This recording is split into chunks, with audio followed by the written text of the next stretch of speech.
Namo tassa bhagavato arahato samma sambuddhassa.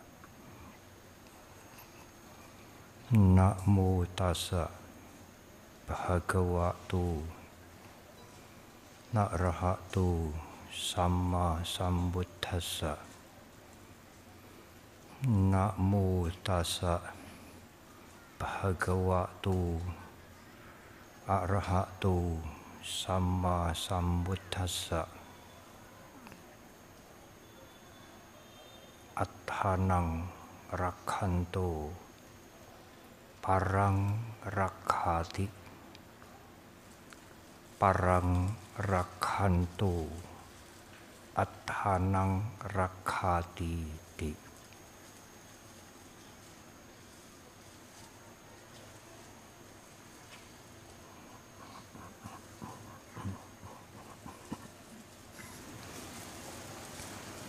Sangha yang sangat saya muliakan,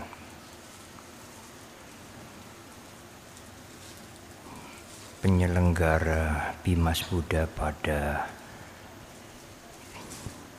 wilayah Jakarta Utara, yang tentu mewakili juga Bapak Pembimas DKI.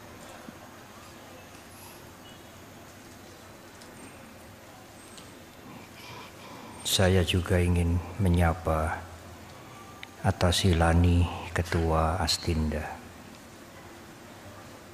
para pandita,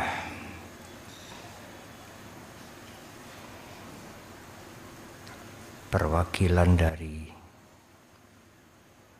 organisasi lembaga dari negara sahabat ASEAN,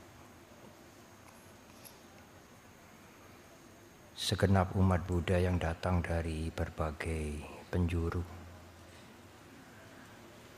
Malam hari ini adalah purnama. Purnama pada akhir Katina Kala, masa Katina. Malam hari ini umat Buddha merayakan Katina dengan mempersembahkan Sanggadana menjadi malam yang terakhir.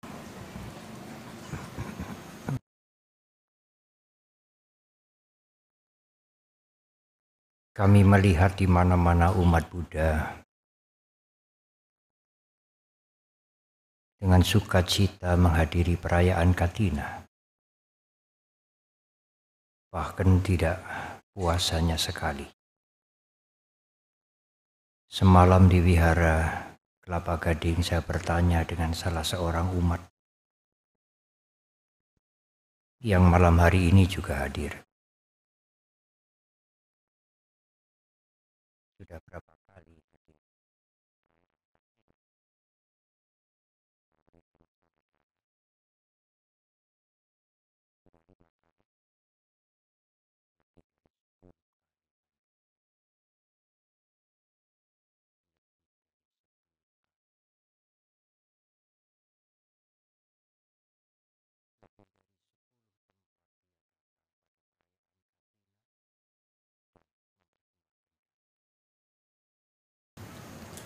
Alangkah indahnya.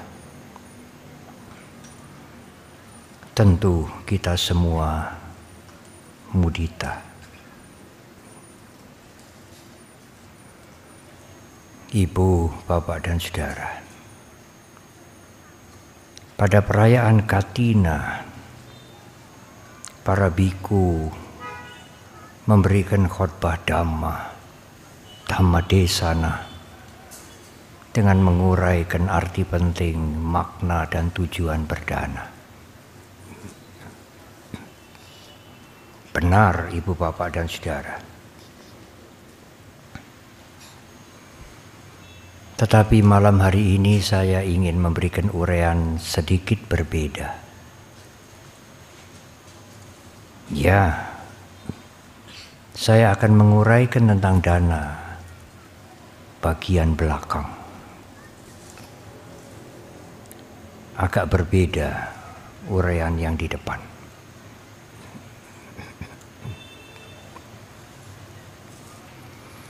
Ibu, bapak dan saudara, sering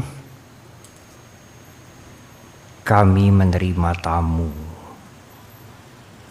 umat Buddha ataupun bukan.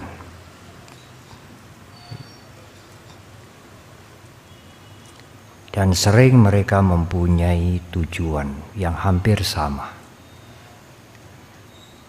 Bante,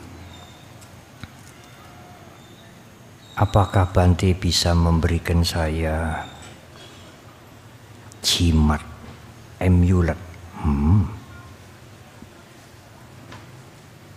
Atau apalah Bante? Mungkin juga parita atau mantra yang bisa melindungi keluarga saya, agar keluarga saya tenang, tidak banyak masalah, rukun dan juga harmoni. Pertanyaan dan permintaan yang menarik.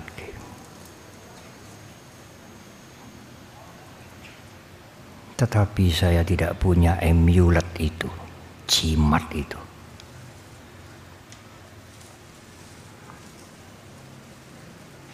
Guru Agung Buddha Gautama memesankan, Atanang rakato parang atanang rakanto parang rakati parang rakanto atanang rakati. Saya akan menerjemahkan kalimat yang kedua lebih dahulu. Kalau Anda ingin melindungi keluarga Anda, atanang rakati, lindungilah diri Anda sendiri. Kalau Anda bisa melindungi diri Anda sendiri, atanang rakanto parang rakati, Anda bisa melindungi orang lain. Kalau Anda bisa melindungi diri Anda sendiri, Anda bisa melindungi keluarga Anda. Itulah pesan amulet yang diberikan oleh Guru Agung kita. Kalau saudara bisa melindungi diri Anda sendiri, Anda memberikan kedamaian kepada keluarga Anda. Anda memberikan inspirasi kebaikan terus-menerus, bimbingan kepada keluarga Anda. Tetapi kalau Anda tidak bisa mengendalikan diri Anda, sembrono,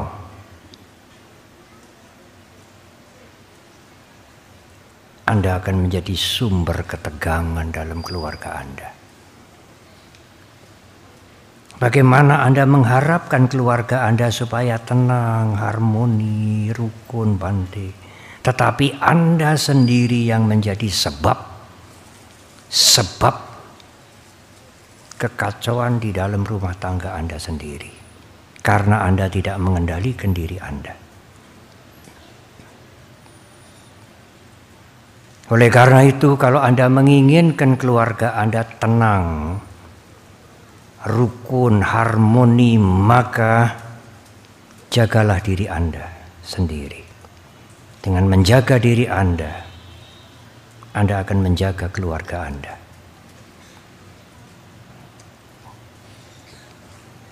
Tetapi bagaimana Bante cara menjaga diri kita? Di dalam kitab-kitab Dhamma disebutkan, mempunyai sati, kesadaran yang diikuti dengan wawasan pandangan yang jernih, itulah cara menjagai diri kita sendiri. Tetapi itu memang tidak mudah. Apalagi tidak pernah mengenal meditasi. Tidak mengerti kesadaran sati, tidak mengerti apa itu sampajanya. Oleh karena itu saya akan memulai dengan cara yang mudah, Ibu Bapak dan Saudara, untuk menjagai diri kita ini. Karena sekali lagi kalau kita mampu menjagai diri kita, kita akan mampu menjaga keluarga dan lingkungan kita. Cara yang mudah adalah jangan berbuat jahat. Mengendalikan diri untuk tidak melakukan kejahatan. Jangan membunuh, itu yang utama. Jangan menyakiti. Karena membunuh atau menyakiti itu mengakibatkan penderitaan orang lain. Selain buruk untuk dirinya sendiri, buruk untuk keluarganya. Yang kedua, jangan mencuri. Meskipun barang itu kelihatan tidak mempunyai tuan, tergeletak begitu saja, tetapi bukan milik Anda. Ingat ini, jangan diambil.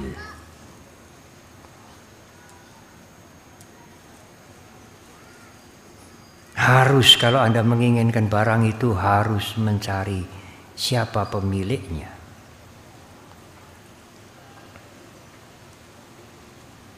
Kalau saudara biasa mengambil barang-barang yang saudara anggap bukan milik saudara, itu mencuri. Pasangan Anda, anak-anak Anda akan melihat perilaku Anda. Anda memberikan contoh yang tidak baik.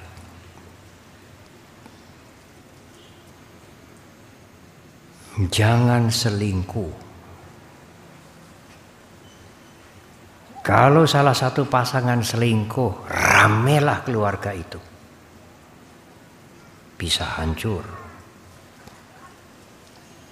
Karena salah satu pasangan tidak bisa mengendalikan diri. Apa yang ingin saudara wariskan kepada anak-anak saudara? Bukan hanya modal, bukan hanya materi, bukan hanya pendidikan, tetapi keteladanan perilaku yang baik. Anda memberikan materi cukup, uang cukup, modal cukup, tetapi Anda mempertontonkan kepada mereka perilaku yang tidak baik. Itu warisan juga untuk anak-anak, ibu, bapak, dan saudara.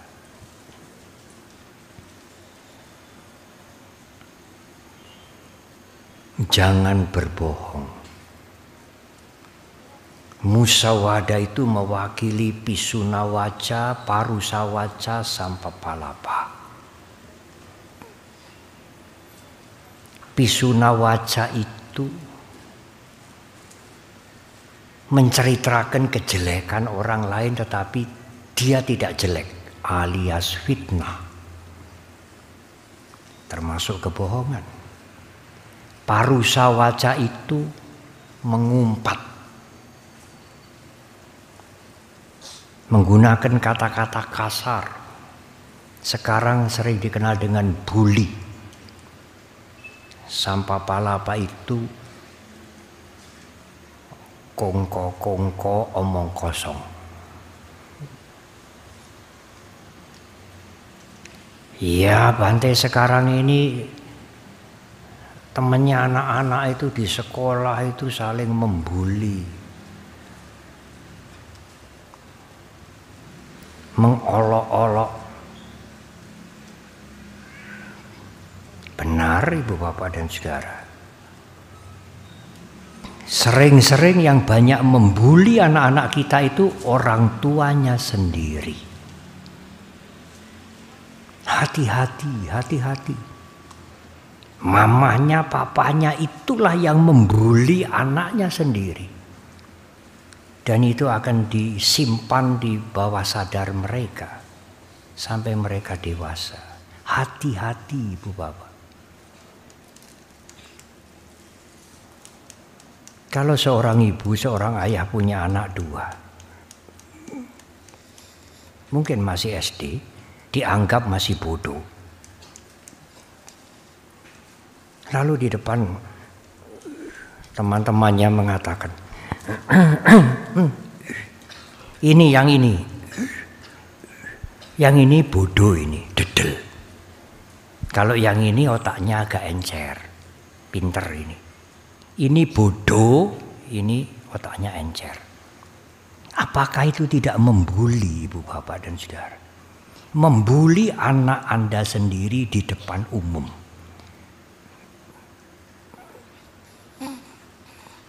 Sangat tidak bijak.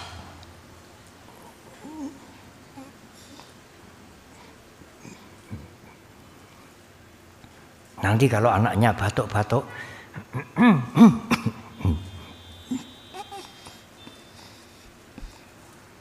katanya kalau di tempat yang lain itu ibunya ayahnya menyayang.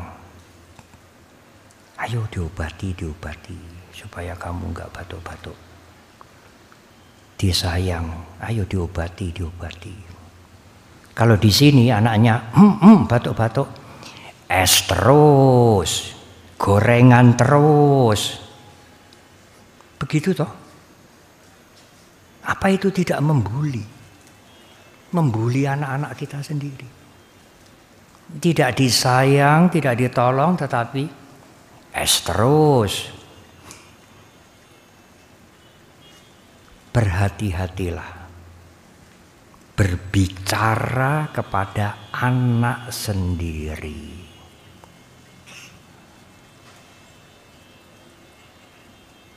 Bante, kasarnya kata lebih kejam mana Bante? Ibu-ibu itu kepada anaknya sendiri atau kepada anaknya orang lain? Oh, lebih kejam kepada anaknya sendiri. Kepada anaknya orang lain tidak berani. Nanti orang tuanya akan membalas. Tetapi kalau kepada anaknya sendiri tidak ada yang ditakuti. Membuli seenaknya sendiri. Berhati-hatilah ibu bapak sekalian.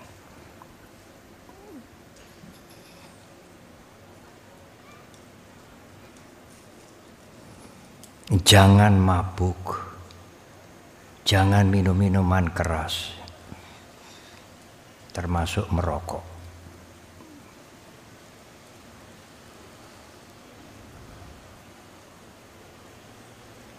Ada umat yang sering meminjamkan mobil pada kami. Suatu hari sopirnya itu kena stroke ringan.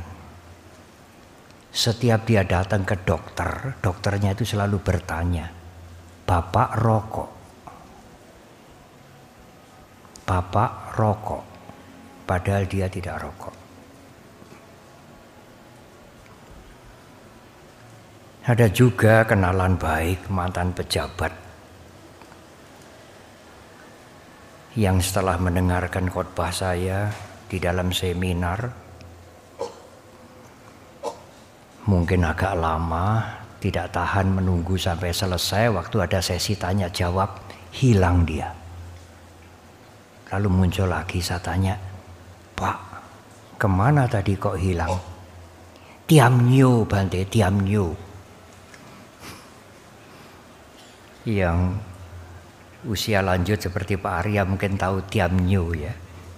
Tiamnyo Bante, lagi tiamnyo. Oh ya.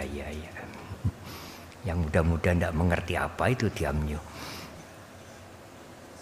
Jangan merokok. Dan anak-anak bisa mencontoh itu. Ibu, bapak dan saudara. Kalau ibu, bapak dan saudara menjagai diri ibu, bapak dan saudara dengan tidak berbuat jahat, Anda menjaga keluarga Anda. Kalau sampai orang tua berbuat jahat sampai masuk penjara, apakah keluarganya tidak berantakan? Membuat malu anak-anaknya, hancurlah mereka. Jadi bagaimana menjaga keluarga Anda? Jagalah diri Anda. Kalau Anda menjaga diri Anda akan menjaga keluarga Anda.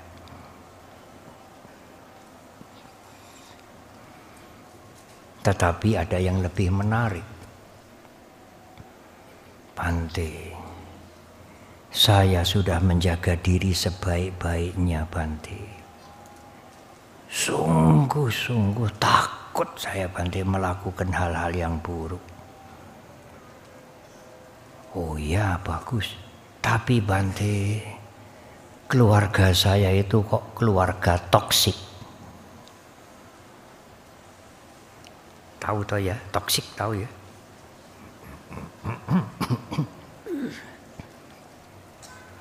Sebelumnya saya juga tidak mengerti apa itu toksik. Beracun. Keluarga saya ini keluarga toksik, Bante. Loh, mengapa? Saya menjaga diri dengan baik, sungguh-sungguh demi anak-anak, tetapi pasangan saya itu selingkuh. Pasangan ini bisa istri, bisa suami ya. Yang pandai selingkuh bukannya suami, istri juga.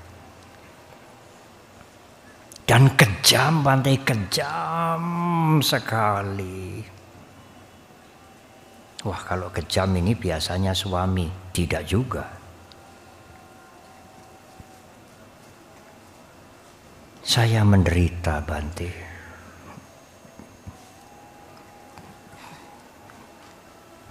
Perang Rusia dan Ukraina pindah ke rumah saya. Oh, iya.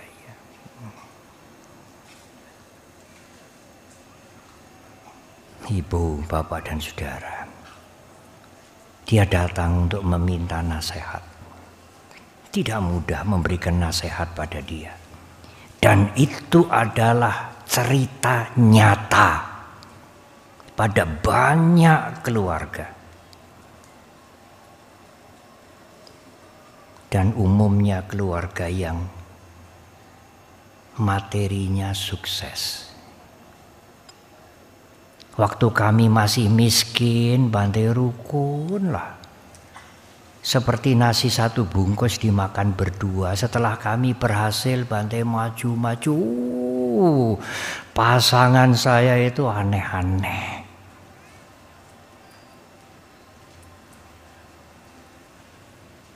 Ibu, bapak dan saudara, saya nasihatkan kepada pasangannya yang merasa menjadi korban itu. Nasihat dulu. Jaga diri dengan baik, bapak atau ibu. Tetap berbuat baik, jangan tertarik melakukan kejahatan. Karena pasangan itu juga bisa berpikir begini, aku ya bisa kok kayak dia.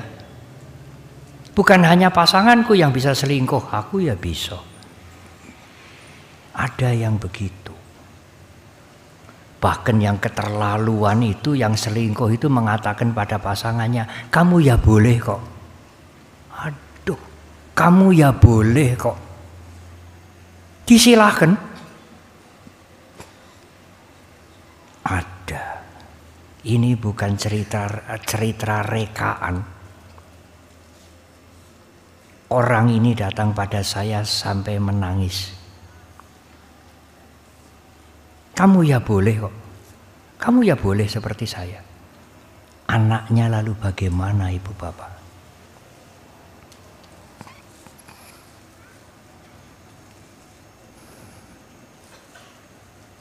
Saya mengatakan kepada dia, ingat Biaro sana patigasanya nanya manyasa duka miceya. Meskipun kamu marah benci kepada pasanganmu, jangan mengharap dia celaka.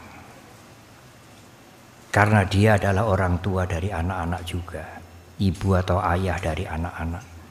Ya, kamu benci, kamu marah di dalam Karania Metta Sutta. Itu mungkin toleransi Sang Buddha.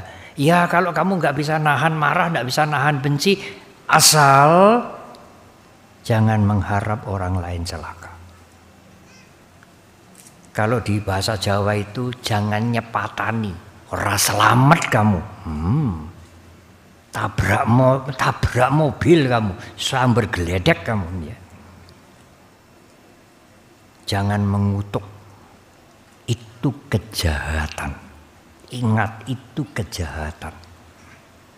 Benci kayak apa, sengit kayak apa, jangan mengharap orang lain celaka. Anda berbuat jahat.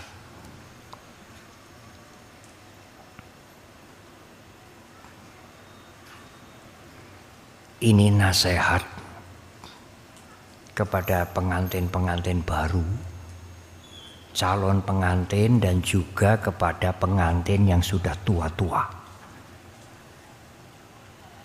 Karena peristiwa kasus ini bisa terjadi kapanpun. Akhirnya ada satu keluarga Buddhis bercerai sampai pengadilan. Anaknya dibagi dua. Sebagian ikut ayah, sebagian ikut ibu.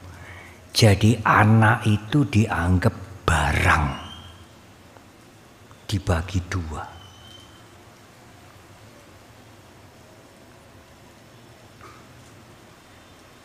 Tetapi Bante,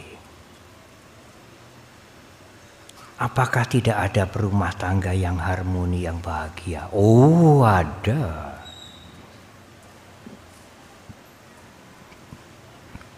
Sukses, sangat sukses. Saya tidak perlu menyebutkan namanya. Kalau saya sebutkan sepotong saja, seluruh Indonesia tahu itu. Istrinya sekarang 86 usianya. Ayahnya, suaminya 94. Sukses, sangat sukses. Sepotong saya ucapkan kata itu, seluruh Indonesia tahu. Setiap Katina datang ke Wihara Mendut, mereka hidup harmoni, mereka hidup bahagia. Buddhis, Bante? Ya, mereka Buddhis.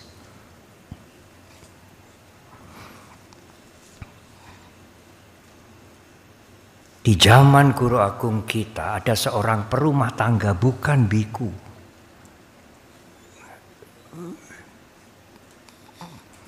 Namanya Hataka.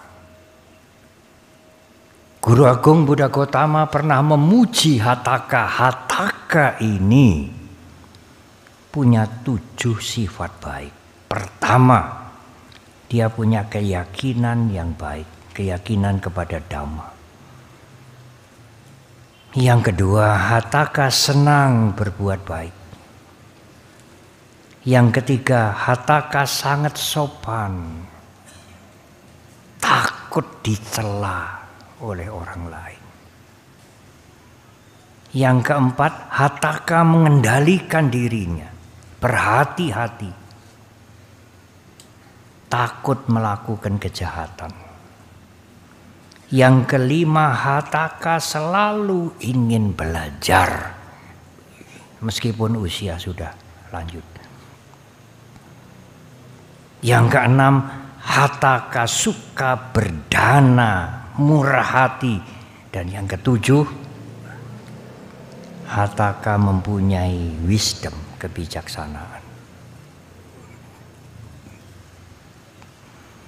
Waktu Sang Buddha Guru Agung memuji Hataka itu di depan perumah tangga yang lain, Hataka tidak ada di situ. Katanya guru yang baik tidak memuji muridnya di depan orangnya. Ya mungkin saudara pernah dipuji tapi tidak di depan saudara.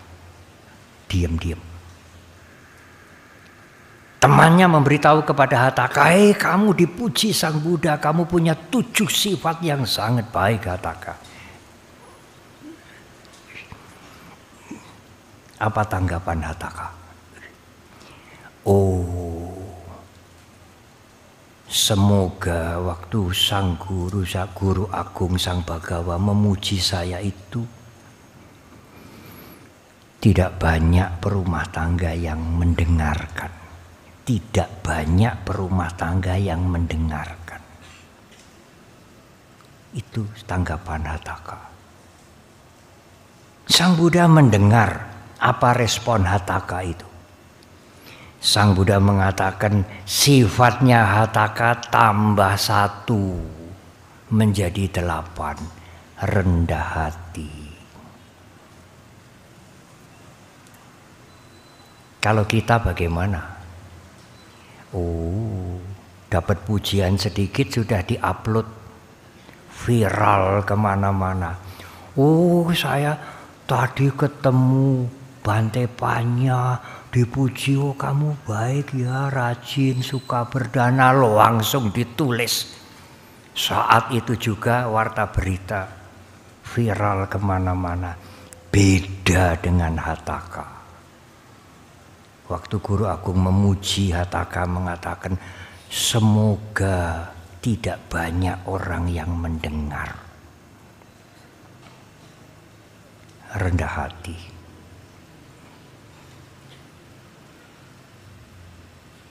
Ibu, bapak dan saudara.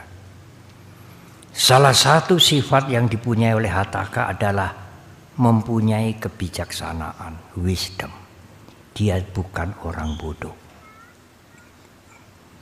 Sering mereka yang pasangan yang merasa menjadi korban itu, setelah saya memberikan nasihat, memberikan semangat, perlu juga saya sampaikan kepada dia. Yang pasangannya selingkuh, kejam, tidak karu-karuan, saya berikan semangat mereka, saya hibur mereka, tetapi juga saya ucapkan, Anda juga sedang memetik akibat buah karma Anda sendiri. Sampai pasangan Anda seperti itu. Tapi itu diucapkan belakangan dan 1 kali saja. Kasihan. Jadi kalau dia datang menceritakan pasangannya yang kejam, yang selingkuh, yang tidak karu-karuan, lalu pertama kali saya mengatakan, itu karmamu sendiri itu, berbuah. Terimalah. Alangkah tidak psikologisnya. Ya, diingatkan akibat buah karma nanti. 1 kalimat saja. Anda harus punya wisdom menghadapi pasangan yang seperti itu. Tidak hanya berbuat baik saja. Tidak hanya peduli, tidak hanya mengendalikan diri, tidak hanya berdana, tidak hanya merawat pasangan, tetapi juga harus punya panya, meskipun panya dari belajar. Kalau hanya metta karuna yang merupakan sumber kebajikan, tidak ada wisdom. Anda menolong orang lain, membantu. Tetapi kalau mereka narkoba, kalau mereka ketagihan minuman keras, perlu uang, Anda memberikan terus karena Anda metta karuna. Itu orang baik yang bodoh. Metta karuna perlu panya, prajna, kebijaksanaan harus punya metta karuna. Kalau hanya kebijaksanaan tok, itu orang pandai yang pelit, tukang omong, semua didebat, apa saja didebat. Panya harus ada metta karuna harus tidak menjadi orang bodoh, harus punya panya. Saya selalu mengatakan kepada mereka yang merasa dikorbankan menjadi korban itu, Anda jangan bodoh, Anda jangan bodoh. Kebaikan Anda sudah cukup, tetapi Anda jangan bodoh. Guru Agung tidak hanya mengajar metakaruna tok. Guru Agung mengajar kita untuk menggunakan wawasan yang jernih.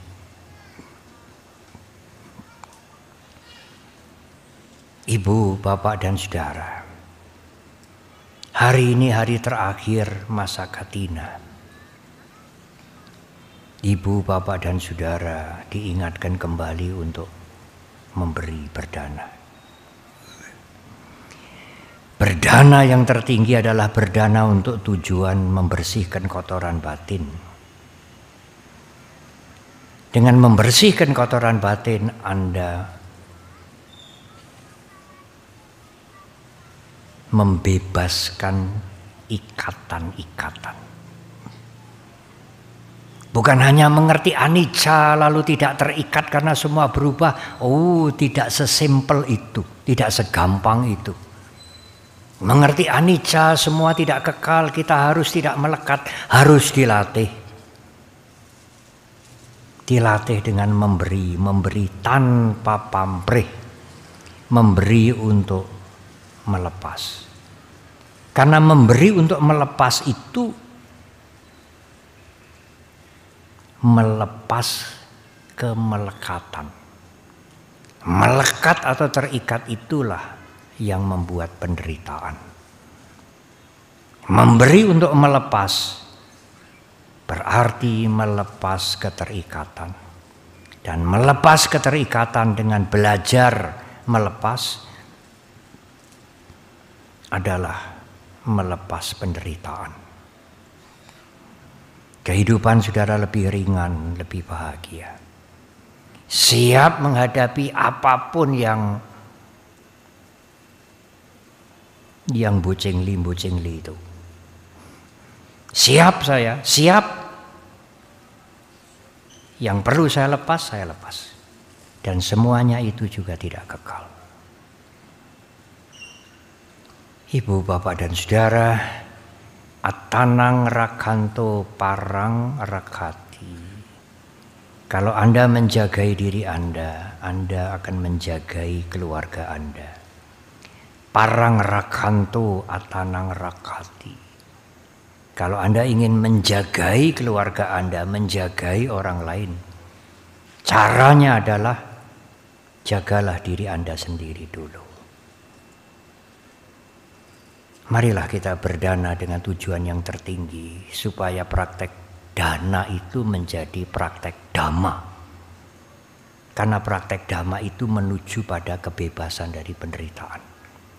Kalau Anda berdana hanya untuk melipat gandakan buah karma baik, itu bukan praktek dhamma.